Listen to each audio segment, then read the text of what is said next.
Chani's like a... Wait, is it Actually, Chani or I do need Chani? my audio turned down after that one. In case someone gets some... In case someone gets a little energy. spicy. Yeah. Someone gets excited. I think it's pronounced Chani. Chani. Remember when I said Chennai on the other episode? No, you did not. No. I did. That's You don't remember fake. that? It's fake news. Well, you've been reading the book, so it's whatever it sounds like in your head. Chennai. It didn't sound like that. Chani. Oh, how'd you read it? I don't know. But I saw the movie and it said Chani, so Okay. Bada bing, bada boom. I'm just an idiot. I know what that's like. Lads, we are back here, and there's a square table in here now. Rectangular. True. 2. It's a little... It's awesome. I like it a lot. Really? I get more breathing room from Zach over here. It is more comfortable. True. We can start filming whenever Zach's sick now, which is like an 80% increase in filmability. That's huge. And I can point without fear of hitting anyone in the face. More conducive to handshakes also. Yes. No more cramped. My God, we can extend our arms. I want to shake his hand. Oh. Oh, and the mic's done? Okay, we're good. All right. Maybe not as good as we thought. All right, men. Big week this week, huh? Huge. Huge. Oh wait, can we get an off camera Review. confirmation that we are good to release this episode this Friday? It's gonna be done on Thursday, right? Huge thumbs up. All right, so we're gonna call an audible, and we're gonna come out with Us this Friday, the March 7th, 8th. But Zoe is working overtime for no extra pay in order to get this out, and we're gonna release this one instead, so it's more timely, and it can inform your decision whether or not to see this movie. Shit, yeah. Thoughts? Fun? Absolutely. We should Son? have did this the whole GD time. True. If only someone would have thought of that. Idiot. Maybe next June. It needs to be at least 7 days after release to give the viewers time to watch it. It's the perfect amount of time. Agreed. Okay. But before we've done it the same weekend, which I would not agree with. Oh, when did we do that? Like we watch it on like a Thursday and then it's out. We specifically expedited the process. Oh, before we Thinking- have without video. Yeah, right. Yeah, true. All right, well, here we are. Thank us listeners for prioritizing your eardrums.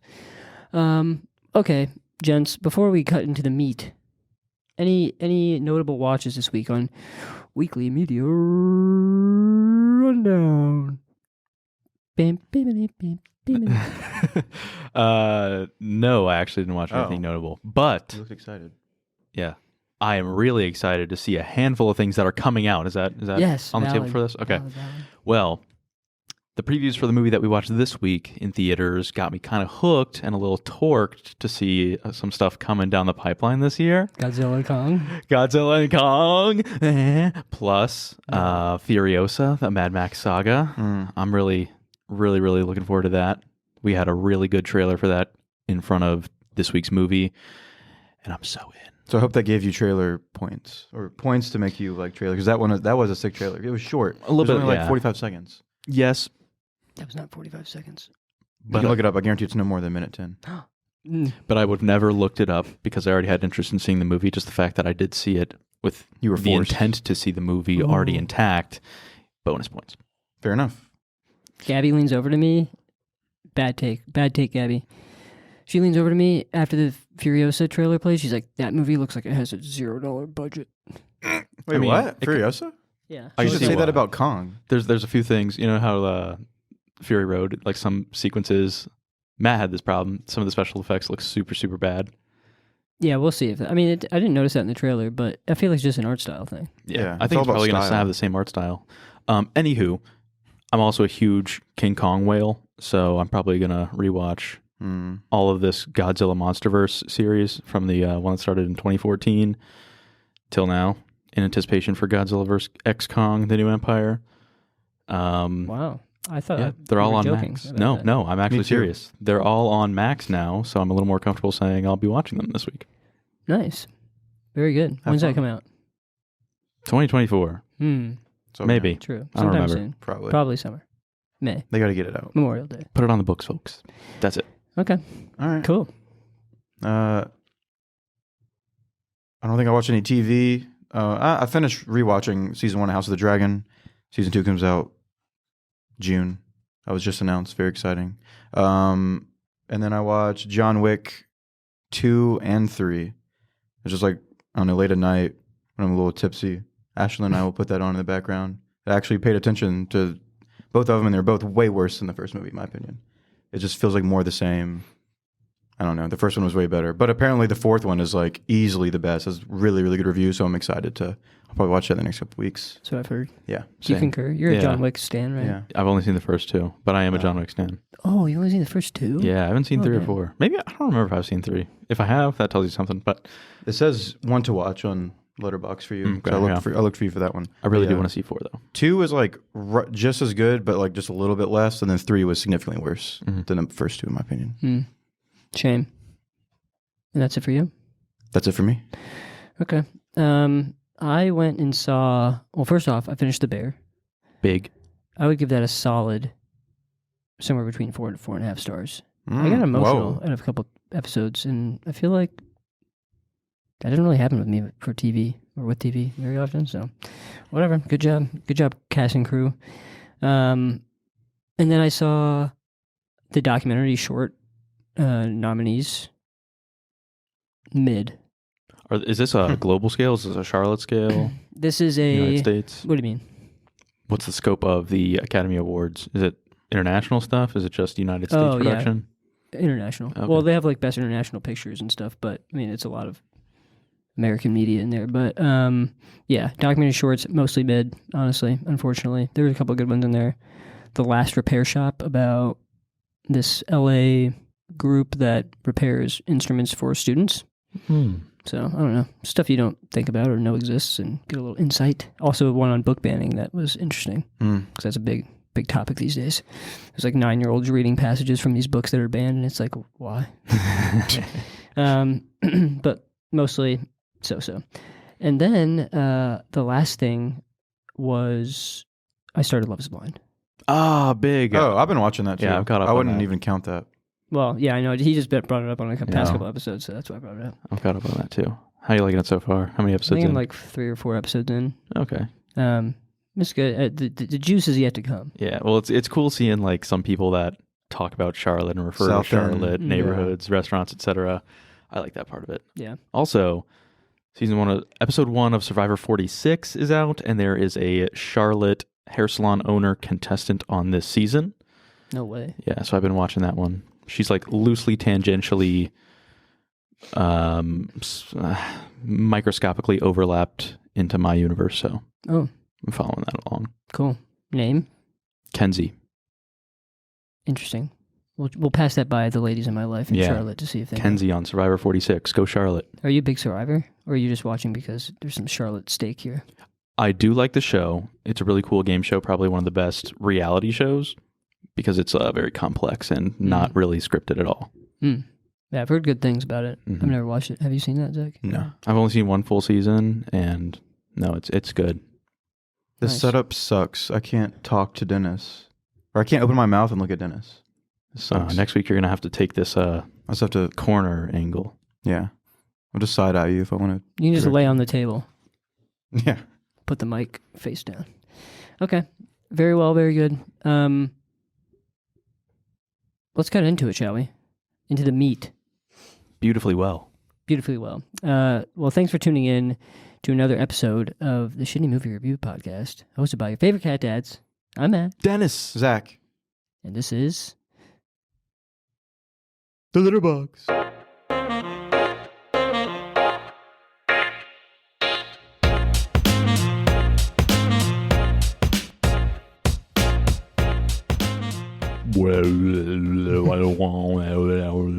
We don't really get much of that in this episode, or in this movie. Just That's the very true. beginning. That's true. Oh, thankfully so. You're right. The opening... Not as much. Wait, you've been doing this song all morning. Oh, wait. Yeah. The first time you ever beat him in an impersonation battle. First time ever. Last time. I can never... That wasn't even an impersonation. I would fail miserably at anything except Bond against him. All right. So this week, as you can hear by the sound and the music and the fun, we saw Dune Part 2. Hugely anticipated, bumped back from an original October or November 2023 release due to the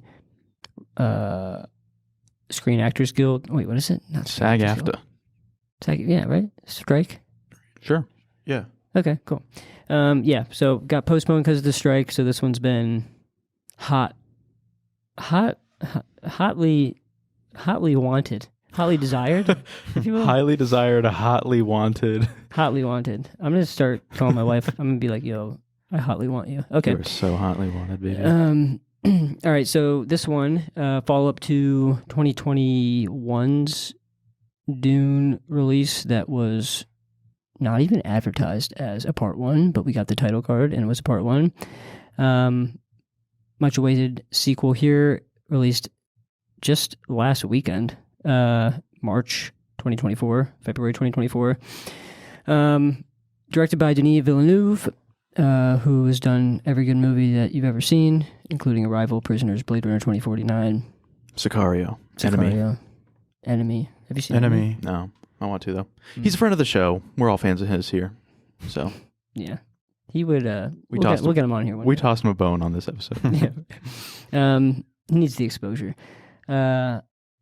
And the cast on this is fucking insane. One of those casts that it's you don't see very often. Just A-list, AA plus list.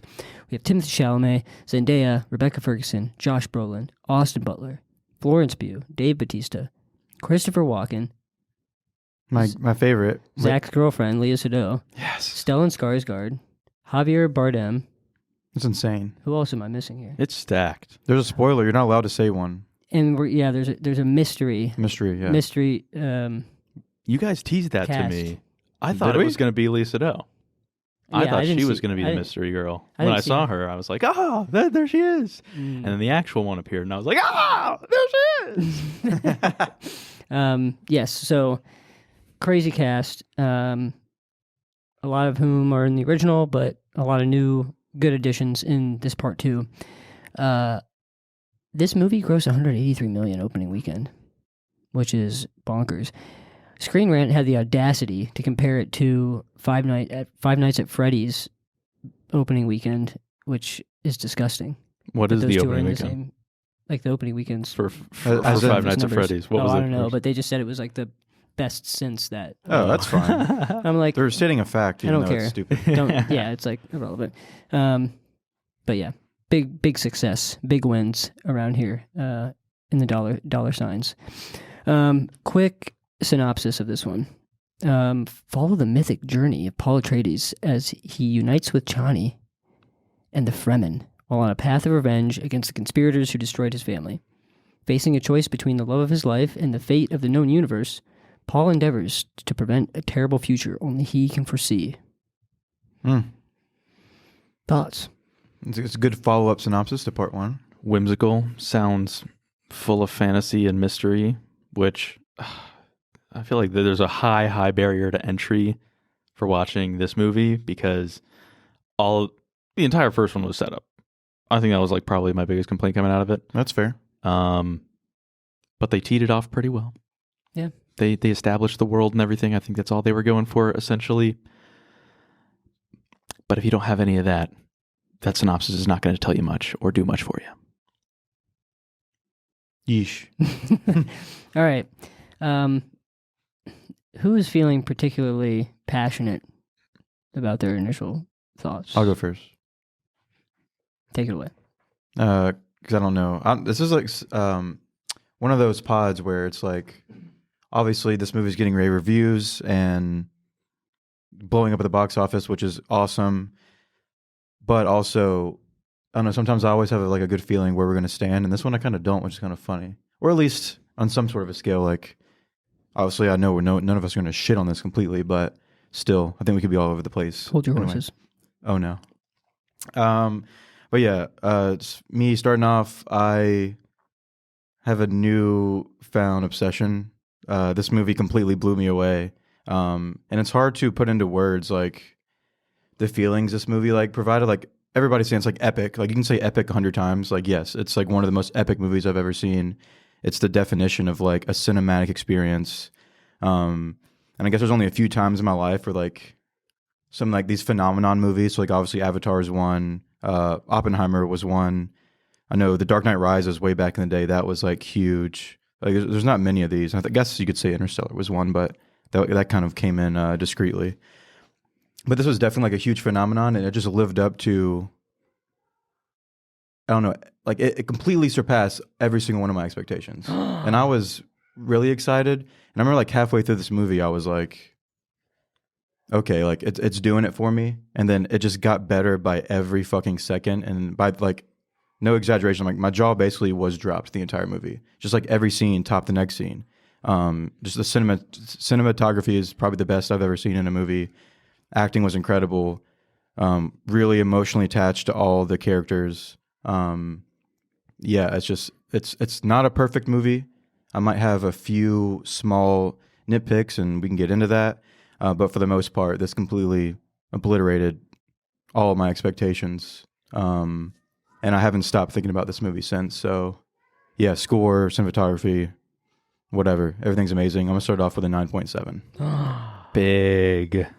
Huge. Well Huge. elaborated. Real quick, I just want to say how you mentioned this is kind of like one of those once-in-a-lifetime movies, similar to, and then you named like 3 other ones within the same like past 15 years, like Avatar and Dark Knight and stuff, and Oppenheimer. I thought that was funny. But yeah, you're right. It is once in a lifetime, just like all those other ones. Sorry, I should have said Star Wars 1978 and Empire Strikes Back. Never mind. I like it. Nice. So you were torqued. Huge. This is Nice. this is in your top 5 movies that we reviewed on here. Did that catch you off guard? How much you liked it? I knew going in it had the potential, but I definitely did not think so. Like if I was a betting man, I thought I would enjoy it the same level as I enjoyed part 1. Okay. And what did, for shits and giggles, what did Zach give part 1? Zach gave part 1 8.8. 8.8. So a significant, almost a full point bump. Yeah. Large. A full grade level raise. It's for almost Dune a Part 2. perfect movie. Okay. I'll go next.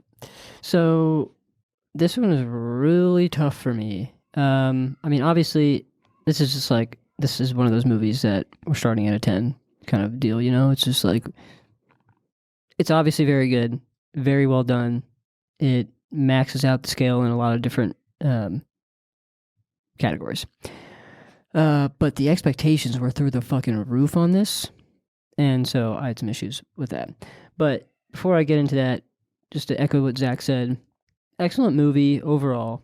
Cinematography was amazing. Acting was amazing. Pacing was great. Storytelling was great. I mean, there's not really much you can point to in this movie that was done poorly. I don't think there's anything that was done poorly, but I guess some things, not everything was a 10, perhaps. But so I want to establish my stake in the ground as this is a good movie. Like I said, though, my expectations were so high, and it's so hard to like manage. I don't know how to go into a movie and manage my expectations better. I didn't watch any trailers for this. Oh, boy. As somebody that can attest to the trailers, this is one of those few movies where the trailers fucking sucked. Like the trailers lowered my expectations in a way. Just wanted to note that. Interesting. Fuck, I should have watched the trailers for lower expectations. A point in the trailers column.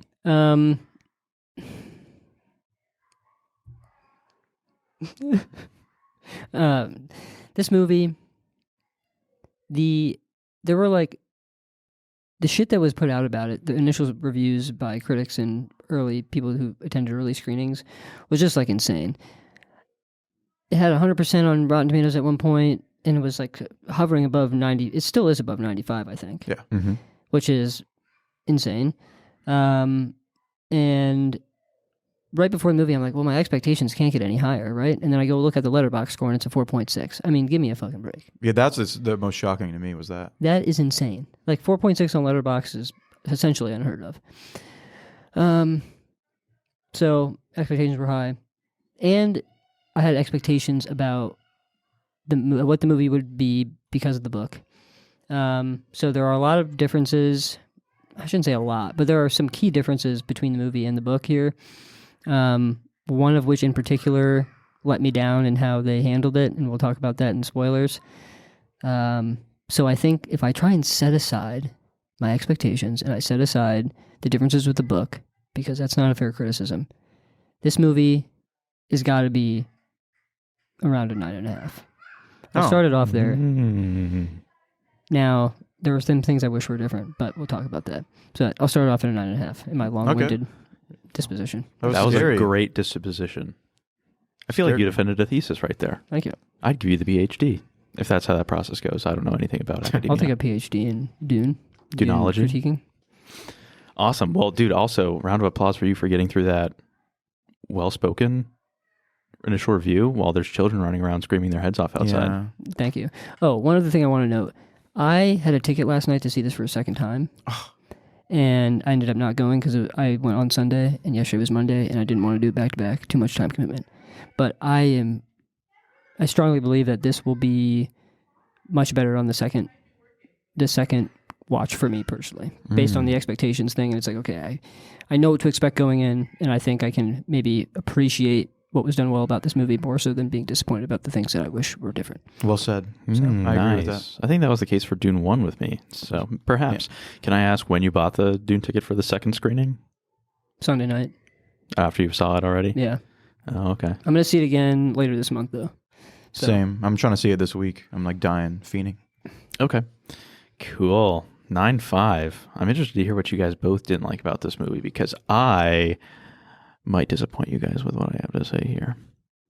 Just kidding. Either way. Oh my God. So this Dune 2 completely took everything that I didn't like about Dune 1 and every complaint I had about it and completely remedied that pretty much. It's almost like I could see a vaccine going into Dune 1 and changing the DNA of everything that was wrong with it. It totally turned it into something that I love. This is so good. Everything about it is so high effort, and you can tell the cast is all so there for the story and the vision of the director. It really bleeds through in a way that I can't really say a lot of other movies do so clearly. This one gets a 2 thumbs up from me. I don't know how to quantify it. Actually, I do. We'll start it at... I'll start at a 9.5 as well, because I far and away like this one way better than Dune 1, but I don't know if I can say that it would be that way if Dune 1 wasn't what it was. So I don't know. Started at a 9.5. I like a whole lot about this, and I can talk a lot about what I like. It solved all the problems that I had with Dune 1, but it did introduce a new one. New problem. No. A new problem, which might be big to some people, but I'm willing to come to terms with the fact that it might be my own problem. Okay. Look at you. Mm-hmm. That's growth. I like it. I like it. I like it a lot. Okay. Spoilers, anyone? Please. Spoiled. Consider it spoiled. I want to start off and say, in terms of comparisons with the book, so after watching it, and I get on kind of like your wife, Gabby, we both get like obsessed with things. So after this movie, I got just engulfed, started reading like all this stuff, like I already bought the book. The It's on the lore. way. I'm going to read it. Thank God. And then I started reading about this. Even I read a lot about Dune Messiah too. But in terms of this book, I guess, or this movie and this universe, whatever, any of my critiques or complaints are based on what I've read about the book. And it's not even, there is one, I think we'll probably agree on the same thing, one change that kind of threw me off a little bit in retrospect. The change. But I don't think I have nearly as much problem as you do with it. But I do have to say, like, any of my problems are only because the movie cut out stuff. That's it. Like, there's like, I again, we've had this conversation before. I could go for a 5-hour Dune movie. Mm-hmm. And if this movie was 5 hours, it'd be the most epic thing of all time if it included a lot of cool stuff that I read that Denis unfortunately had to cut out of the book. But any of my complaints, it's solely because of that. I just wanted to start off with that. Can we talk about the difference? The difference. And interested in Zoe's dying. You good, girlfriend? Zoe, this is a smoke-free facility. Dead Zoe, dead producer. Interested in your take on this, Zoe, too, as the other book reader in the room. The change that I'm referring to is the decision that they made with Aaliyah. So the surprise casting in this movie that was not advertised at all until the premiere was Anya Taylor-Joy playing Aaliyah, which is Paul's sister. Now, in the book, Aaliyah, so let me set the stage here. we have a scene in the movie where Jessica is in her transformation into Reverend Mother, has to drink the water of life, which is essentially poison. And they don't do a great job of necessarily showing this in the movie, but she, using her Reverend Mother and Bene Gesserit powers, is able to change the chemical composition of that poison to make it not poisonous, and that's how she survives, and that's like the rite of passage to becoming a Reverend Mother. The transformation into a Reverend Mother involves basically like some telekinesis-esque communication between existing Reverend Mother and new Reverend Mother. So old lady and Jessica. And Jessica basically inherits all of her memories and all the memories of the Bene Gesserit and Reverend Mothers that came before her to be like this super brain. What they did not know is that Jessica was pregnant with Aaliyah at the time that she drank the water of life.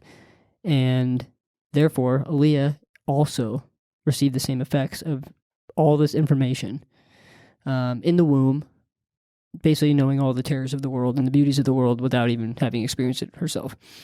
Now, due to that, Aaliyah is basically like a fucking adult 2-year-old in the book. She speaks like an adult. Literally 2 years old. Literally 2 years old. And I knew that Anya Taylor-Joy was going to play Aaliyah based on looking at the cast and who was not listed on there. Now, I thought that they were going to fucking superimpose her fucking face De-age? with some VFX onto a little 2-year-old baby. That's wild. That would be crazy. Because it would be fucking insane and it would be fucking sick. And in the book, no! Spoiler for if you haven't read the book, Aaliyah kills the Baron, not Paul. And she's literally 2. And the whole interaction that she has with the Emperor and the Baron, similar setup in the book, but it's fucking nuts. And like, they had the budget to do VFX really good, I'm sure, to do that specifically. It didn't need to be over the top. I didn't need to see like a shit ton of scenes of her or whatever. But like, it would have been nice to have that. Nope. See, you explaining it, like I didn't read that much detail. I knew she was young age. I know she was 2. That's really fucking young. But when I visualize this, now I'm like, no, what they did was way better. Yeah, I agree. And you know why? Because otherwise, this would have been the same exact case as Arya killing the Night King. This character who is not at all in the first part of the movie, or the, Dune Part 1, she's not a character. She's not born. She's not even, I guess, essentially conceived in Dune Part 1. She's the irrelevant entire as fuck. Dune Part 1 is teeing up Paul's arc to be the savior. If anyone else would have, had a big standout killing moment of the bad guy, it would have been a big letdown, just like Arya killing the Night King. Also, we've had no exposure to Aaliyah, essentially, even while she's in the womb. She kind of like talks to the mom and everything and like narrates some stuff. But up until the Baron's death, she doesn't do anything. She's not a character, essentially. So it would have been so stupid. Well, he's saying she's he more wants of a character in the book. He wants her to be established completely within like Gotcha. DNA You wish. There's a time jump of like 2 years basically between I forget exactly where it cuts, but basically 2 years have passed when Paul is like rallying the troops before like the big attack and the ending.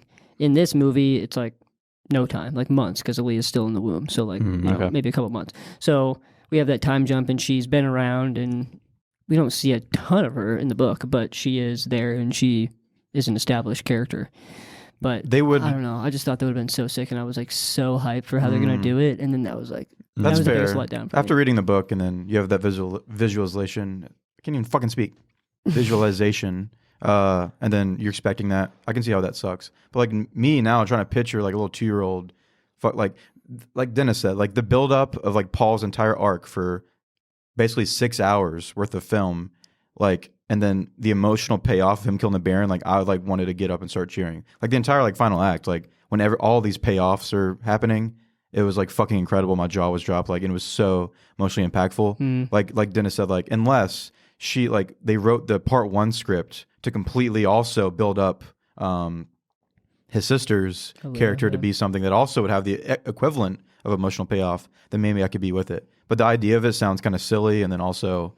God, I was just so pumped at the ending. I'm interested, after you read the book, let's revisit this conversation. I'm really interested. I think I'm also correct in saying this. I think Denis Villeneuve said the reason he didn't go with that decision is because it would have looked kind of stupid to have a baby killing the Baron. Even though, you know, he could have done it in a way that was acceptable and probably would have been fine by a lot of people's standards.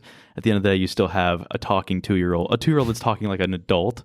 Yeah, but it's like she's like an enigma.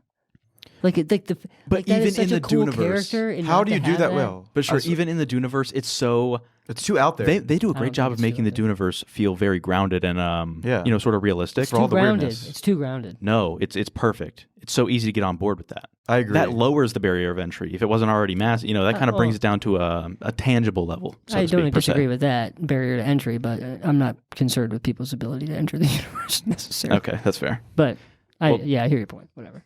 But yeah, so that was a disappointment for me. There's a couple other changes. Like Chani. Yeah, that was my biggest one. Her like arc a little bit because the religious kind of disparation or like separation between two groups doesn't exist in the book. So like Chani just like follows right along like with everyone else in the movie. We see Stilgar kind of leading I believe it's the South, like the fundamentalist group who believe in the prophecy that the Bene Gesserit has planted here years ago, and Lisan al-Gaib and the coming of, the other, the voice from the other world or whatever. But yeah, that doesn't exist in the book. I'm interested. I don't really have a problem with that. I'm just interested to see how it changes the story overall, because obviously Chani, at the end of the movie, we see her leaving Paul. She's upset about him taking Princess Irulan as his wife to get at the throne. So she, in the next movie, is not going to be by his side. Well, everything I've read about, I don't want to spoil anything about Dune Messiah. Don't say a word about Dune Messiah. How could there possibly be spoilers out there yet? No, Dune Messiah is the book. Oh, okay. Yeah. Well, I guess I can't really say that, but I guess the only thing, so basically in the final sequence, after Paul takes down Austin Butler's character, who's amazing. Fade Rutha. In one of the best shot fight scenes I've ever seen in my entire life, easily. Not even close to anything else. Basically, he announces, in the coolest, Game of Thrones-esque, scene, Paul basically says to, how do you say her name? Princess Irulan, which is Florence Pugh's character. The daughter of the great emperor, basically says, hey, I'll take your hand in marriage. And he's going to combine with her, which obviously pisses off his woman, Chani, who the entire movie, they developed their relationship to be in love. And it was such a cool Game of Thrones sequence. It was so badass. I loved that moment. And then, my only problem, and I was on board with the decision, knowing that it was kind of different, some differences within the book. But then my problem is the very last scene of just cutting on to Chani looking angry. That scene kind of contradicts some other things, and that's where I can't talk about Messiah at all. But I just did not like that last scene. It didn't really. It basically makes it out like that. Oh, Chani's not only upset right now, but she's totally going to go fucking full force against Paul. Which maybe they go that direction in part 3, but again, that might contradict some things with the book. But we'll see. Yeah, and that's kind of my issue with it too. Is I don't really care. I think it makes her more interesting as a character, but also you're now dedicated to whatever changes you're going to make and how that impacts the book. Me knowing how I felt about the changes to the book this time, or from the book, that was not my preference. So, but I've read a lot about people who have read the book talking about it and saying that they do appreciate the changes with Chani's character in the movie because it does give her more of an arc for herself. Because apparently in the book she's more just a follower of Paul, and she's just there's no real character development or anything. And then this movie, obviously, she's her own person, with her own values and opinions, and it definitely works to the positive of this movie. I just thought that was interesting. I don't know if you felt the same way. Since you actually read the book. No, I mean, I think I agree. It makes her more interesting, and I think I'm more invested in her story now. Hopefully her story is one of equal or better value than the book. That's all I have to say about that. And then I guess the other main difference was the lack of Paul and Chani's son in this, who's in the book. I didn't read anything about that. I won't say about what happens. But yeah, there's just he's in the book. He's not mentioned here, and I get it. It's like some of it you just like cut for brevity, and you can't put everything. You can't put a 600-page book in a 2.5-hour movie. It just doesn't work. But I do think. Sorry, the sun doesn't sound like that impactful of a story element, though. He's a motivator. It'll be in Messiah for sure. I think he's a motivator. Okay. Yeah. But yeah. I forget what I was going to say. But anyways. Let's talk to some things that were just amazing. They were obsessed with. Yes. So I already brought up one, the fight scene at the end. It totally reminded me in a much better way than the Bane Batman fight in Dark Knight Rises, where it's like one of those fights, like, I guess in that day and age in filmmaking, it's like normally used to these big superhero battles where usually the choreography is really good, but there's like music in the background. And I remember my jaw being dropped the entire Bane Batman fight because like there's no sound, like there's no music. I mean, all you hear is like them fighting, like hand-to-hand combat. And it's so badass and like it's really brutal. And then this did it except the same way, no sound, no music, but the choreography was just fucking insane. Like I can't get over it. Like there's some scenes from the movie where I can't get out of my head, and that's like definitely one of them. It was so good, and obviously any fight, or that's why I don't really give a fuck about John Wick fights or anything. It's because fights at the end of the day, it can be the best choreographed fight, but build up is everything. And like the emotional buildup of everything leading to that fight from 6 hours worth of film, like we've said. And then I'm so glad that I wanted another 2 hours just set on the Harkonnens and Austin Butler's character. If I have any sort of negative, it's that I wanted more buildup from him. But obviously, in a 3-hour movie, you can only do so much. And I thought they did just enough to make it work, to make you value their rivalry, his character, the family, blah, blah, blah. And that was just fucking amazing. I just cannot get over how good that fight scene was. And then the other scene that just I cannot get out of my head, funny enough, is the very first scene of the movie. Just how dark and eerie when the Harkonnens come down in the all black suits and they float to the fucking rock. Like that scene will be in my brain forever. That's like literally just perfect. And that kind of exemplifies so many other scenes in the movie. Like I said, it keeps topping each other. But like again, first 5 minutes, my jaw's dropped. I'm like, okay, we're in for it. You know what I like a lot about that scene you just spoke about with the Harkonnens floating up to the top of the rock? They look, so like their suits are like modeled after bugs and to look bug-like with their like visor with the many eyes and everything. The way they float up the rock looks like ants in a line crawling up a tree. And I feel like at the very end that gets bookended so nicely with the dead Baron's head crawling with ants. Piece of taste nice that I picked out. Yeah. I feel like this movie is chock full of those moments or little things that you can pull out there, even if it's not intentional. You know, there's a lot of effort and detail in here that you can just make connections on your own, even if they weren't supposed to be there. The imagery is crazy. Juicy. And another one just came to my head when Batista's character, forget his name, he kind of becomes Robin. Kind of becomes a Bane.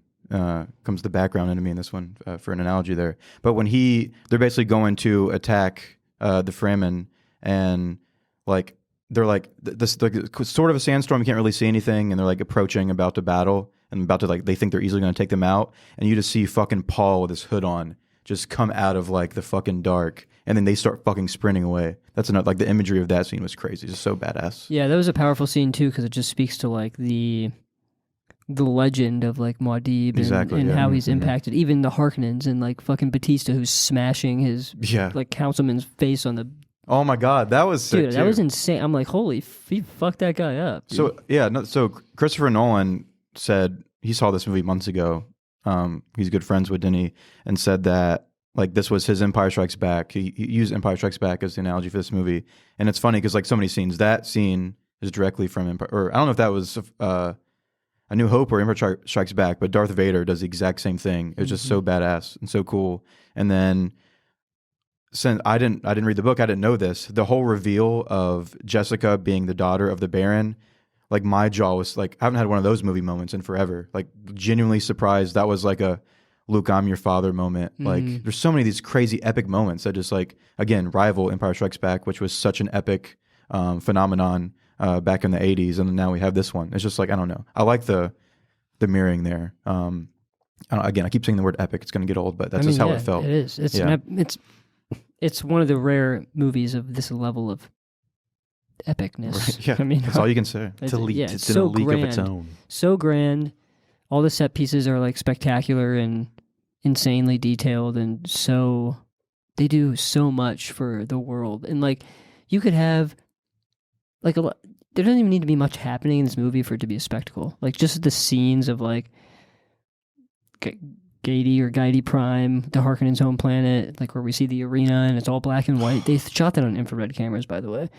But just in like all the different scenes that we see of Dune, we get some more variety kind of in the shots of Dune. I feel like the first one there were a lot of just literally like straight shots of the desert. We see a lot more variety here. And yeah, I mean, it's eye candy for 2.5 hours for sure.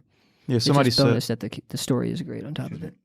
Yeah, I read somebody online said, and like obviously the movie has incredible sound design, but it's just one of those things where it's like you get to turn the sound off, and like it's visually so engaging and just crazy looking, obviously, but just like I don't know, visual storytelling. That's what I was looking for. It's the visual storytelling is so well done. It's like what's happening, and like I don't know. I think that's something to be noted. I think it's hard for any movie to really do that.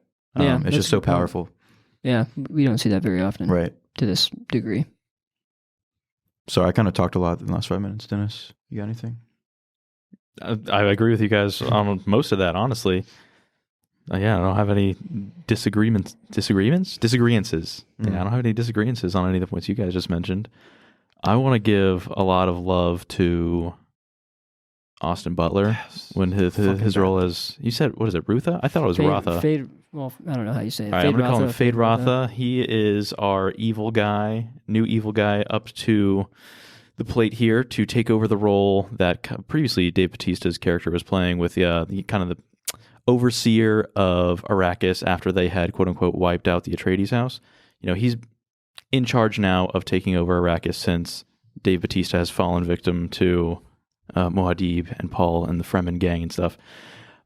But he is a crazy son of a bitch in this movie. They sell his psychopathy so well. He is a deranged mongrel of a person, human, thing, alien, whatever they are on that planet. If you can pull up a picture of this motherfucker, he looks crazy. I love how they do his makeup and costuming here, and I think that's kind of a testament to how they do everybody on, in House Harkonnen. I think sci-fi projects should draw inspiration from, how close and how far they stay to a human form with this, because he does look alien-like. He doesn't look completely human to me, just enough for me to get on board and be afraid. He doesn't look like a lot of the Star Wars aliens do, where it looks like just a guy in a costume. It says that was improvised. Yeah, the licking of the knife was improvised. Oh, that's so fucking sick. Yeah, this guy does a crazy good job, and I'm kind of seeing the light on this. If Austin Butler can do this kind of shit with any other role that he plays, I think he might be the next dude next up in Hollywood. Dude, he's so I think bad. the whole cast actually is kind of like the pop and it crowd for totally. Hollywood right now. Definitely. Certainly Timothée Chalamet. So Florence Pugh, excellent. Austin Butler. Yeah, I agree. Austin Butler. I didn't see him in Elvis, and I know he's been in some other stuff recently, Masters of Air, whatever else. But yeah, I haven't seen him in anything, and this was an awesome entrance to his filmography. I'm excited to see what comes of his career. Yeah, he plays a really, really good bad guy here. Anya Taylor-Joy, she's going to be, I guess, in the next movie a whole bunch, or at least I hope so. She's probably the most poppin' chick in Hollywood right now. Of course, Zendaya is also super, super poppin' right now. Do you guys want to touch on anything else right quick before I go into something that I didn't like? Yeah. Oh, I wanted to. Well, sorry. Yeah, let's wrap up the good shit. Just first. Austin Butler, since we're on this topic, it's like I keep trying to think. Like I can't even name like my favorite part of the movie, but like I just remember like. So going into the movie, I did read a little bit about Austin Butler, and like based on the trailer, the most intriguing character or new character that wasn't in part one was him, because I think the tongue scene is in the trailer, with the knife, and I was like so excited, and we're fucking like I feel like 2 hours into the movie, I'm like, where's the black and white Harkonnen scene? Like, where's Austin Butler's character? That's what it was. I read a review or listened to Jeremy John's review. And he loved the movie, but he didn't like it that much. And one of his biggest complaints was like, oh, they kind of like did Austin Butler's character a disservice. And I completely disagree. Like, yes, you're 2 hours into a 3-hour movie and you're like trying to, cut down a lot of the book content. But the fact that they go to the Harkonnen planet, have this amazing battle scene, and basically develop his character, which they gave it a respectful amount of time. Like, I feel like we were there for like 30, 45 minutes in a 3-hour movie. That's a huge chunk. So I feel like they did it just fine in terms of, giving us enough to, connect with him and understand like his motivations, blah, blah, blah. But anyways, yeah, long story short, that black and white scene, or the scenes, like the entire experience on the Harkonnen planet was amazing. And then obviously his, what do you call it? Just scenes with Leia Sado was so badass and epic. He got to fuck Leia Sado, man. Oh, damn, it's not that fair. bastard. Him and Bond have something in common. It was against his will, so. Yeah, I can't believe they made He wanted poor it. soul do that. It's funny that you say that, because as I was clicking through these pictures, here's a Screen Rant article. What were they thinking holding Austin Butler back Oh, that's so much funny. in Dune 2? I didn't see that. I mean, I do agree, because he's gone. He's dead, and he's not going to be in, like, he's so well crafted in this. Did he die like that in the book? I mean, assuming that he doesn't resurrect in the third movie, then he's done. There's literally nothing, like you said. There's nothing else they could have done. We can't have a 5-hour movie. Well, yeah, but like, no, he served his purpose. You know why? Because movies like this, big epic Odyssey stories like this, fall victim to giving their characters plot armor. And this guy was so crazy and so cracked out of his mind that during their fight scene, I honestly was not all that hopeful or all that certain that Paul was going to survive. Oh, I want to say that there's a good portion of that fight where I was like, oh my God, they're going to kill Paul. And like, something's going to happen. I didn't know what was going to happen, and I would have loved that. But I felt that like during the fight when he died, I was like, damn, I already miss him. And like he wasn't in the movie for that long. Like I get it, but I guess given the constraints of what they're given, I mean, I guess your only complaint would be, or what they could have done differently is introduce him in part 1 in some way, and start there. But like, there's no way you could have done any more with part 2. I would say so. If anyone got a disservice done to him, it was Dave Bautista's character, because he kind of just gets jobbed. I think they did fucking the Baron a disservice. The way he died, first of all, coming from the expectation that the baby was going to kill him, and then Paul just fucking offs him like that. I'm like, I mean, he's the fucking Baron, dude. Like, he's like this fucking grand character. Like, the shots of him are epic throughout part 1 and part 2, and he's like got his fucking suspensor, like the balls that hold him up because he's so fucking fat. And he's like floating around, and he's just like this, like the mystique is insane. Mm-hmm. And he's in this fucking oil tub half the time. We're like, what's this? What's going on here? Cool. And then he's gone. To be fair, there wasn't like all Paul did was beat him up while he was down or kill him while he was down. The whole thing was like he's in front of the Emperor, and the Emperor basically shuts his ass down and has his bodyguard basically just whop his Darth Vader-esque controlling whatever helps him breathe or his whatever. Life support. His life support, yeah. And like that's what had him like that. He might as well have been dead at that point. No, yeah. I mean, that's like an issue. Maybe that's another issue. That's nothing with the movie. It's just you wanted a Marvel overall. Cinematic. I mean, like I could just feast on Harkonnen material for so long.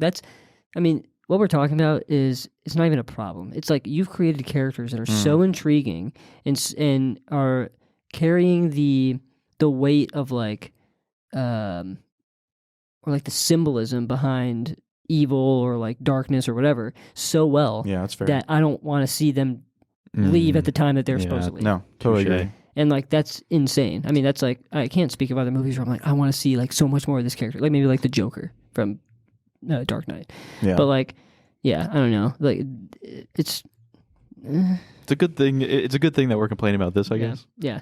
I did want to bring up one more thing with Austin Butler's character, since you brought up the scenes with Leia Sado, Lady Fenring, who is Count Fenring's wife, who's not in the movie. He got axed from the book, or he was in the book, got axed for the movie. But we actually saw those scenes with him and Lady Fenring expanded upon in the movie. We did not see all that in the book. We're told about some of it. It's more so like we're plotting to get me pregnant with the Harkonnen. And we don't see like the seduction. There's no Gam Jabbar as there is in the movie. Yes. Dude, that was not so put good. your hand in the box and none of that. Such a good I comparison. liked it. I liked the callback. Yeah, that's good. It was super cool. I was definitely happy to see that because that scene is super intriguing in the book, and we don't get too much of it. So, Okay. All right. Things we didn't like. Yeah, Dennis. Did we already start on that? I can't know. I don't know where we're at. Dennis wanted to. I'll make this complaint a quick hit, and I'm probably going to catch some flack for it, but I'm prepared. Just keep me honest. True, unfiltered criticism of this take. I think Zendaya was the worst actress in this movie. And then that's not saying she was a bad actress, but she was just the least impressive, least convincing. This could be my own personal problem. I understand, because she plays the exact same kind of character that she does in the stupid-ass Tom Holland Spider-Man Marvel movies, and to an extent, the same character as she does in Euphoria too. Maybe I'm falling victim to this character is just Matt Damon in a Chris costume. Evans thing. Yeah. Phenomenon. Where this is just Zendaya. Like, at no point am I ever looking at her character and being like, "Oh yeah, that's Chani. That's the Fremen's princess. That's Paul's love interest." I'm just, "Oh yeah, that's Zendaya, and she's on the desert planet." Damn it! I completely agree with you 100%. I don't like that. I agree. And I don't know if this is just because her name is Zendaya, and I don't know her last name, and she's not like an actual actress. She's like a Madonna type character. I don't like. She's the movie complainer. That's her character. Like in Spider-Man, Kind of. she's the complainer. In this movie, she's kinda, always she's complaining. She's kind of tough, hardcore. Yeah. I don't care what anyone thinks. But then Yeah. at the drop of a hat, whenever it's convenient, she's like very soft and very emotional. And I don't know if I really can.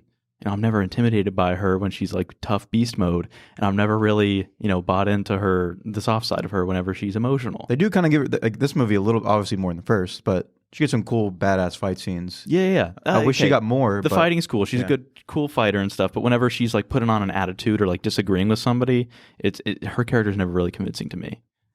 I can kind of get there in Euphoria. Writing issue or acting issue? That's Writing my question. issue. Is I think it's writing. Is she really good at writing these characters that are just not really that impressive or important for me? Like, she's almost Manic Pixie Dream Girl-esque for Paul in this movie. I'll say it. I mean, I don't disagree that her part was maybe the least impressive, but again, I don't think that's necessarily her fault. It's maybe just the writing of her character. And we'll see what happens in 3 because how this is setting up. Mm-hmm. It'll be it's setting her up for a bigger role, that'll a more change our independent opinions. role. But yeah, no, I agree. And it's like you have an A-list cast, so like you're saying, just because she was the worst of the best doesn't mean she's bad. Saying much negative. But yeah, I don't disagree, and I do think she's a little bit of Zendaya in a costume. Maybe the most out of place of the group. And I feel so much better. I was to that point. I brought up like the A-list cast earlier and how this movie does it so well. Like, we don't ever really see cast like this that often unless it's in like some cheap rom-com or like a Wes Marvel Anderson. movie. Wes Anderson, that's a good example actually. So I won't speak on Wes Anderson because I don't really watch many of his movies, but usually when you have an A-list cast, it's just like wasted talent, and they're not really coming together to make something great. Yeah. They're coming together. Everyone, like you said at the beginning, Dennis, everyone tried so hard, and it shows in this movie. Cast, crew, director, like literally everybody. And despite my wishes generally to not have like famous actors in roles like this, like it takes something out of it for me personally when I'm like, oh, there's Florence Pugh, but she's now Princess Irulan of the known universe. It's just like I can't do that sometimes, but I didn't have an issue with that at all in this movie, and I think that speaks a lot to the job that the cast did, and also Denis' ability to direct and convey his vision to his actors and actresses in a way that allows them to put on performances like this. No, yeah, I totally agree. Like, not one person. I'm like, I mean, it's kind of like the Oppenheimer effect too. Like it's everybody at their best, like the best of the best at their best. And like, God, that's so rare to see. I mean, you just don't see that at all. No, yeah, I totally agree. I guess if I had my one negative, which also, again, like I said earlier on, is still a kind of a product of we needed more runtime, and it's not anybody's fault, is Paul's. I mean, so basically Paul's whole arc is like he's becoming the one, per se. The chosen one. And the entire first half, I would even say 75 to 80% of the movie, he is always questioning if he's the one. He's always turning it down.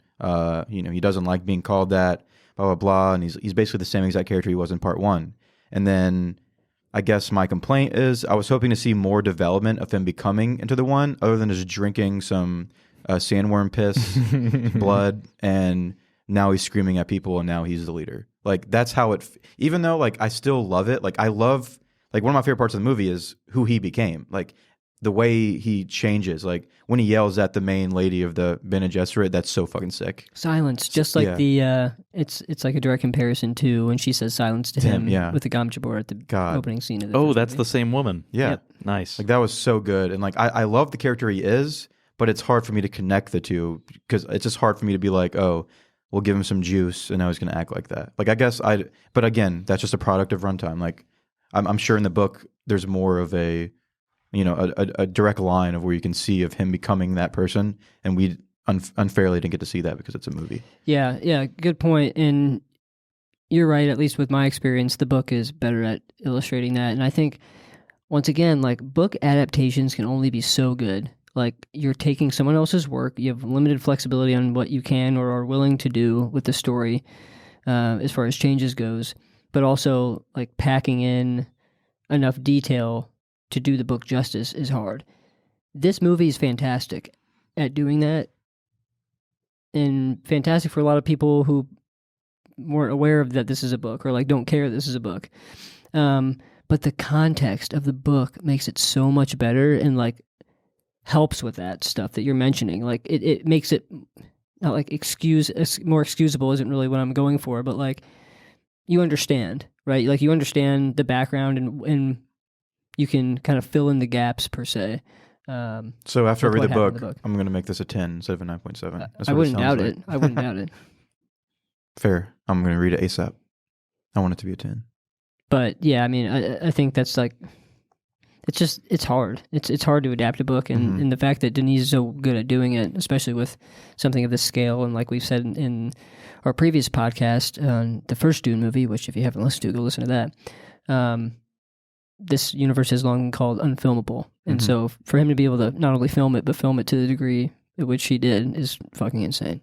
Did you guys read the tidbit that he and like a high school friend had made like a backyard vow that they were going to like make this a movie one day?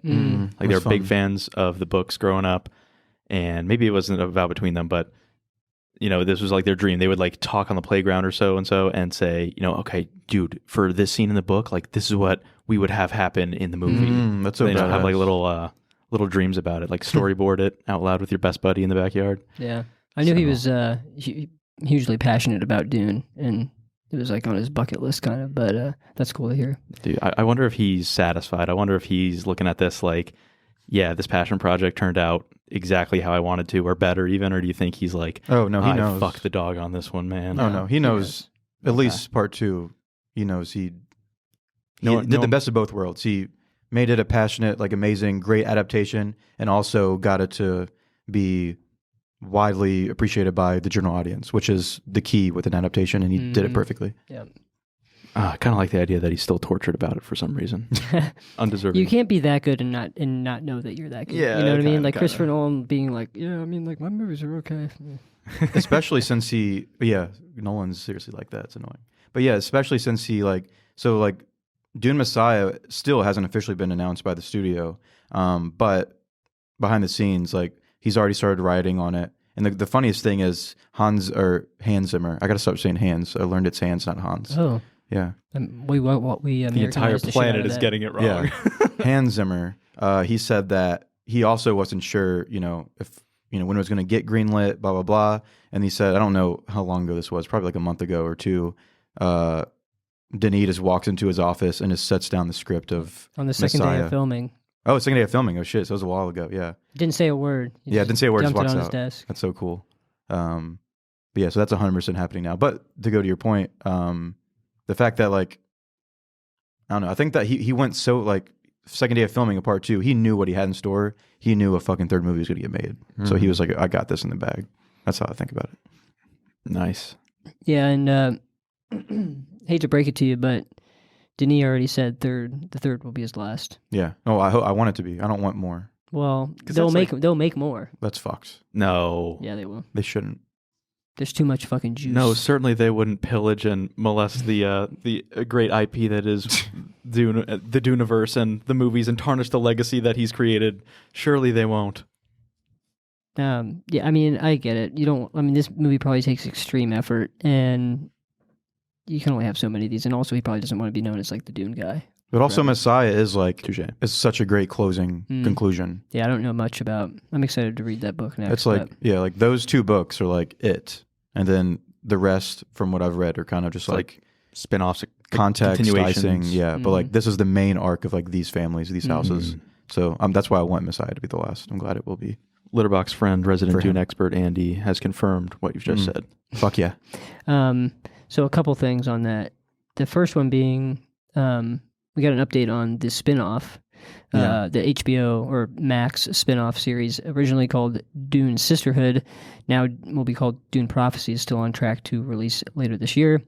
Prequel series will be reaching back 10,000 years before the events of Dune, to follow two Harkonnen sisters that were, I guess, pivotal in laying the groundwork for the Bene Gesserit. So can't wait for that. You're going to watch that, right? Probably not. Really? Denis involved? Is he a producer on the show? No, he's like directly. He's like working hand in hand. I don't know if he's directing any of them. I think he originally was supposed to, but that got handed off. But he's definitely involved in the writing. We'll see. I love the Bene Gesserit. I'm in pretty close contact with him, and I haven't heard anything from the horse's mouth about it. Next time you guys get drinks, just follow up on that and report back. And then the other thing I wanted to say about Denis is, he's got 4 projects working right now: Dune Messiah, Rendezvous with Rama, which is an Arthur C. Clarke adaptation that I think we talked about this last time. He's dubbed Arrival on steroids. Oh yeah, I have a boner for that. It's a sci-fi involving time and space. And then Cleopatra. I forgot about that. And then there's a secret mystery project that he isn't allowed to talk about yet. Spider-Man 6. The Marvel one, where they also go to the Spider-Verse and meet Miles Morales in animation. Yeah. Just some extra Denis lore for you there. I'm excited. I'm excited for whatever he does. I mean, he's on a fucking roll. I have to say... Oh, sorry. I was just going to say, he might have surpassed Christopher Nolan if it weren't for Oppenheimer. Took the words out of my mouth. I was just going to say, like, Oppenheimer just blew my mind, just like this movie did, but I'll never be able to say which one's better because it's very different movies that they do, and I love all of them equally. But the one thought I had after leaving the theater, and I've thought about this, just thinking about directors like who I love, blah, blah, blah. I don't think Christopher Nolan, and this has nothing to do with it being an adaptation, but the epicness of scale and the way that Denis pulled this off, I don't think Nolan could do it. I don't disagree with that. Nolan's better at telling more intimate stories. Yeah. Oppenheimer, for example, scale of impact is larger, as with like Interstellar. Interstellar is epic, but it also feels very intimate because it's more character-driven than like world-driven, I guess. Like he had his chance with Batman. Like Batman Begins was like a good setting the ground, where Dark Knight was like an intimate Batman movie that was like more of a psychological movie, and that's why it was so great. I'll say one of the best villains of all time. And then Dark Knight Rises was his chance to be like a Dune Part 2, where it's like this epic scale, and he did kind of pull it off to a degree, but I think everybody can agree that movie left a lot to be wanting, whereas this movie is like, no, it's too good. It's just too epic, and I just don't feel like it's Nolan's scale is definitely something that is done most phenomenally in the Duneverse, as opposed to Nolan's movies feel very local compared to Dune, and maybe that's just because it's just a fucking massive franchise. Yeah, I say in comparison to fucking Batman, that's hilarious, but Nolan's Batman, get the idea. Real quick. Unless you had something super cool and important to say. No. Okay. What's cool about this movie? The one thing that's cool about this movie, right? No. Another thing that's cool is somebody that didn't read the books and doesn't have a lot of background knowledge about the world, aside from the countless hours of lore I've been reading, is how deep they make the storyline. You know, people will draw the Game of Thrones parallel here often, but the fact that there's this chosen one in a prophecy, and, Paul's mom thinks it's him. Paul starts to think it's him. The Bene Gesserit don't really think it's him. They've got their hand. They're playing even deeper into the game, saying, we've got several, what do they call them? Candidates for the chosen one or whatever. Then you've also got the Emperor, who everybody is vying for the ultimate power or to become the ultimate being or whatever. And there's so convincingly no set answer to who it is, except for the fact that we follow the main character and it's obviously going to be him, I guess. But I think they do a much better job of fleshing out the chosen one arc, which is beaten into the ground at this point. They do it in a unique way, and they give it a fresh spice. And they started no pun intended. Like everything I think of, or the more I think about it, is just like Star Wars took almost everything from this. Like it's literally insane. And again, I can't spoil anything about Dune Messiah, but more so, like it takes so much from Star Wars. Like even the conclusion of this story, it's literally Star Wars takes more from this. You're saying in the sequel as well, and Dune Messiah.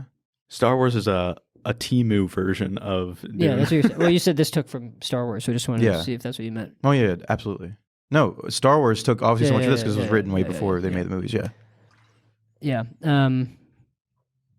Yeah. This puts this is like put Star Wars to shame. I'm just gonna say it. Like, it's. I mean, Star Wars does a lot of cool things, and I haven't seen the most recent number 9, but they have a lot of cool shit in there. It's like eye candy and whatever, like cool creatures, cool whatever planets. But this is just so fucking epic, you know why? dude. I'm so obsessed. Well, you know why? Because it's more grounded than Star Wars. Well, also more importantly, I don't know about that. I don't know if that's my problem with it. I mean, maybe that's for you. It's directly from the horse's mouth. George Lucas, he made Star Wars for kids, and like it's more for a general audience. Like it's more for kids. This like I would not take my. I mean, I would take my 7-year-old son to see this because he has to tag along with me, but I wouldn't recommend it. No, yeah, you got. I'd rather him watch Star Wars. Five Nights at Freddy's. Literally. That's why the gross sales were so comparable. Yeah, right. Well, that's pretty much open and shut case then. Yeah. Nice. Star Wars for kids. True. Dune's for intellects. I mean, yeah. I mean, that makes sense. I didn't know Star Wars was actually for kids, so. Yeah. Well, it's when everybody started crying about the prequels. George Lucas was like, shut the fuck up. Like, it's obviously for kids, you idiots. And they're like, why? There's so many politics in it. You couldn't answer that question. George Lucas, big dummy. That's funny. Yeah, I like with the Chosen One rhetoric, and I don't know how much it's alluded to in the movie as compared to the book, but like the Bene Gesserit are like they're the fucking ones controlling everything here. Like they've been plotting on planets and throughout the universe, planning these stories of the one, Kwisatz Haderach, or Jesus, I'll never be able to pronounce that right. But and they're setting the stage, and they're literally breeding people to be potential for being the one, and it'll be very interesting to see what their long play, the long game is for them. That's been 10,000 plus years in the making. So it must be pretty grand. I also like how this story or this movie is starting to introduce the elements of like maybe Paul's not the hero here. Like Paul is quickly becoming the villain, and because we're following him directly and he started off innocent and well-meaning, we just assume that he's the hero, but it's going to be like a hero turned villain. I love those tragic arcs so much. Yeah, and it'll be. I feel like he's definitely a more interesting character as a villain. Like I feel like I'm not totally emotionally invested in his character, to be honest, in the movie, because he's just his lines are, I don't know, they're just like short and sweet and whatever. Like I feel closer to him in the book, but the last 20 minutes or so where he's off the fucking wall, I like that version of Paul. And that goes to the religious stuff too. Like I said, part 1. Dennis said this earlier on, like when our initial thoughts, like it did everything from part 1 just way better, and it gave me more of what I wanted. And like I remember in my part 1 review, I said like my favorite parts were the Bene Gesserit and the religious stuff, and we got a sprinkle of that. And this movie just went crazy, especially with the religious stuff. And then just like the like not knowing, like, is he the one? Is he not? Like, whose side should you be on? It's like it's so all the lines are like, what's the phrase? I don't know. You the can't, writing's on the wall. You can't pick a side. It's like the lines are blurred. Nobody's right, nobody's wrong. Like it's just like you don't know. I love those elements, and this movie did a really good job of that. And then also sets up, some crazy potential conclusions in Messiah. Are you currently reading Messiah? I'm finishing my book now, and I'm reading A Little Okay. Life now, which is not sci-fi or anything near, and I'm going to read Messiah. I can't wait to hear your thoughts on. I'm excited for you to read the Shit, book. yeah. I'm glad you jumped on the fucking train. I remember last time we filmed the first one, I was like, all right, thought take about it, back but- my book recommend. Zach has refused to read books, but he loves a good story, and so I've been trying to get him to read a sci-fi book, and I recently withdrew my previous recommendation and inserted Dune. And so... And it took me having a borderline. I mean, I literally cried in this movie, no joke. Like, just so emotionally epic. But it took that happening to me, like, yeah, I got to read the book. I got to have more context. It's too good not to have that. Dude, I mean, that's... And part of my coming to, so to speak, of get over yourself and your issues that you have with, like, differences from the book and the expectations was... I left this movie more obsessed with the universe than I did going in. And I knew what was going to happen.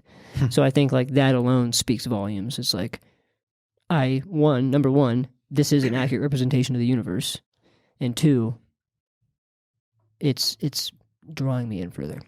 Which is also why I'm, like, above and beyond excited for Dune Awakening, the MMO video game coming out sometime in the next year or two. Because it's directly... being worked on, like, with help from the cinematographer of the movie, some writers, a lot of the production team. Like, the video game company literally went and got to go on set for part one, and, like, I don't know, it's like the game is is turning out to be like everything you would want, just like complete open world MMO experience of, like, living within the Dune universe. If that's something you wanted to do, That's so dope. excited. Yeah, You're about to sink 120 hours in the first weekend of that game. damn right. All right. Any other thoughts before we head into final reviews? I'm ready. Yeah, I think I could be prepared. Okay. Perhaps I'll go first. Perhaps not. I know this is going to be hard for you, but No. This movie is excellent. The only problems I had with this were my own expectations and changes from the book, which are not valid criticisms. Very accurate representation of the world. Makes things a lot more interesting and cool, visually cool. Like, for example, Fade Rotha has hair in the books, and like the Harkonnens have hair, and What the fuck? like them whole being this weird, like, bald white thing is a creative decision by Denis and team. So things like that. Whatever. I think Denis' take on this world is excellent. I'm totally here for it. I am so looking forward to the next one. Wonderfully shot. Set pieces amazing. Acting amazing. Love what the cast and crew did, and you know, shows what everyone showing up 100% can deliver. This is epic. I'm very much looking forward to the second viewing. I think I'll like it even more when I can put my ill will aside. I mean, I don't know. We've hit this one dry all the way through this podcast, so not much more to add here. I think it's excellent. If you haven't seen it, go see it. See it in IMAX. It deserves the largest screen you have available to you. Yeah, that's all I have to say. Excellent movie. Very excited. Very happy. recommend? 2 thumbs up of recommending. Nice. Did you want to give this one a score for your final review? No. Shit. References, scores. You're about to walk right past that. I was about to walk right past that. I'll give it a 9.6. Ooh. I'll come up a little bit. Yeah, it's deserving. I think. Wait, that's mine. If you were referencing mine, for was it? example. Oh. Yeah, 9.6. It's maybe just part of my, I guess, issue with it, which isn't actually an issue, but subjective reason that it's not a 10, based on how much I've talked it up, is differences with the book, and also the fact that this is like the middle of a story, and I feel like when I don't have a full conclusion or like know exactly what's going to happen next, it's hard for me to, like, I don't know. Middle movies and first movies in a trilogy are only going to get so high for me. So I said this with the first one. I said this during the first one about the second one. I'm going to say it about the second one, or during the second one about the third. I'm really looking forward to the third, and the third is going to be the fucking home run. Hopefully 10. But yeah. Well, that is pants on head stupid. I can't get on board with any of your thought process, but that's just because this movie touched me in a way that I suppose it didn't for you. Like I said, took everything that I had issue with in the first Dune and flipped it on its head and turned it into something that I liked by eliminating the problems with pacing. This movie is 2 hours, 46 minutes, and at no point was I ever like, oh shit, how much more do we got of this? I was like, oh no, how much more do we have of this? Like, I didn't want time to go on. I didn't want it to end. It was glorious. So I'm very, very stoked. All the action was a real, tickler for me. I love that. It was done so well, and none of the more dramatic, dialogue-driven parts of the movie felt like they dragged at all, which I cannot say the same for Dune 1 in really any capacity. So I'm just very, very impressed by what they did with this one in comparison to the first one. So my expectations were probably lower than, set lower, kind of on par with what Dune 1 was going to be. But it brought all my favorite parts of movies to Dune 2, and I'm very grateful for that. So I'm going to thumbs up this one. Recommended if you like lore and stories and long stories. So it's a 10. It's perfect. It's 10? Wait, it's a 10? Mm-hmm. Add it to the catalog. It can go on the wall of fame for me. I'm happy with that. Along with your 6 other 10s. That's It's right. fitting. I deserve it at that point. Welcome to the club. Nice. Very well, sir. It's amongst a very, very worthy company. All right. Zach, what do you think? All right. Yeah. I mean, we all love this movie. I love it so much. It's very rare that I just get so obsessed by like a new IP, and there's like a new IP for me. And like Dune, like again, it was a world builder, and it got my attention. I liked it a lot. I scored it an 8.8. But it definitely left me wanting, which was its job. And then this movie, just like, Christopher Nolan said about Empire Strikes Back, it just like completely takes everything it did, builds on the universe, and just makes it into, I want to say masterpiece, but like Matt said, in a way, it's like you don't really know the full story of the part 3. Based on some stuff I already know about part 3, I feel like this is just like the magnum opus. Like, I don't see how it could get better than this chapter. It's unfortunate. But that's not a bad thing either for part 3, but whatever. This movie is just fucking amazing. It made me very emotional, which is important to me in movies for a lot of different reasons. The scale and epicness, it doesn't get better than this. The cinematography, costume design especially, I don't know, I didn't mention that earlier. It's like easily the best in any movie ever. Fucking fantastic. Music, sound design, like it just checks, like we said before, every single box. So then if it does that, it just comes down to, I guess your issues with the book, some differences here or there. My only complaint is I wish it was longer. Like I could go for a 5-hour Dune movie.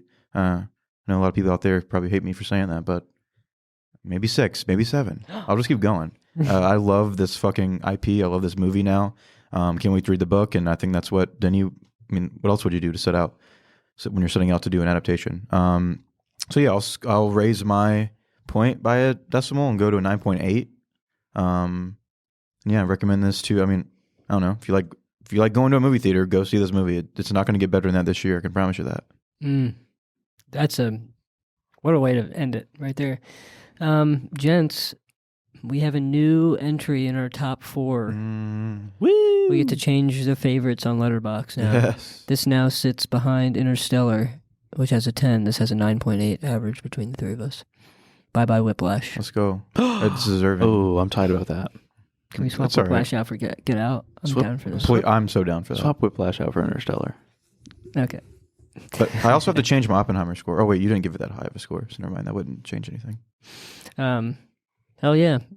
Good shit. I'm excited to see this one again. I think my score would probably be a 10 if I get over myself, but I'm not ready to do that just yet. Yeah. Are you going to go try and see this in 70 millimeters somewhere across? Well, I was going to ask you, do you want to watch it again this week? I want to go, or anytime. I want to go. Good luck getting a ticket. I was looking at IMAX this week at Regal, and it's fucking slammed. Jesus, that's fine. But yeah, this is playing in 70 millimeter at only 12 theaters across country compared to Oppenheimer's 30. I would go for this one. I looked to see if it was playing in Georgia, but it's not. I don't know where the closest one is though. LA. Yeah, honestly, worth. All right, that does it for Dune Part 2. Let us know your thoughts about this movie. Did it live up to the hype for you? If it didn't, why not? If it did, why did you like Austin Butler's tongue so much? Dennis, your It's my pick. Did you know? I saw you browsing your phone over there. Was that where you were looking? No, at? I know. It's my pick. Okay, we're actually going to stay in the Duneverse. I watched 1980. No, I'm just kidding. We're not watching. I I thought thought it'd be like, we're actually going to watch a really bad movie, though. no. And it's called Madam Web. No, we're not. No, we're not. I'm not I'm also watching it. lying. We're actually going to watch The Hateful Eight from Quentin Yes, Tarantino. finally. Oh, shit. I thought we were going to do So, that for years. It's been long rumored. It's here. We're going to watch Hateful Eight by Written Tarantino. I'm excited to talk about yeah. it. It's another long one, so strap in. his best movie, folks. They need to know ahead of time. All right, well, Zach's about to have back-to-back 9.8s. Yeah, literally. I mean, potentially. All right. Well, excited to watch this one. It'll be my third entry into Tarantino, so written Tarantino. Excited. Thanks for tuning in to another episode of The Litterbox. Follow us on socials. Follow us on Letterboxd. Leave a review. Literally, hit us up. We love you. Have a good one. Bye-bye. Goodbye. Adios.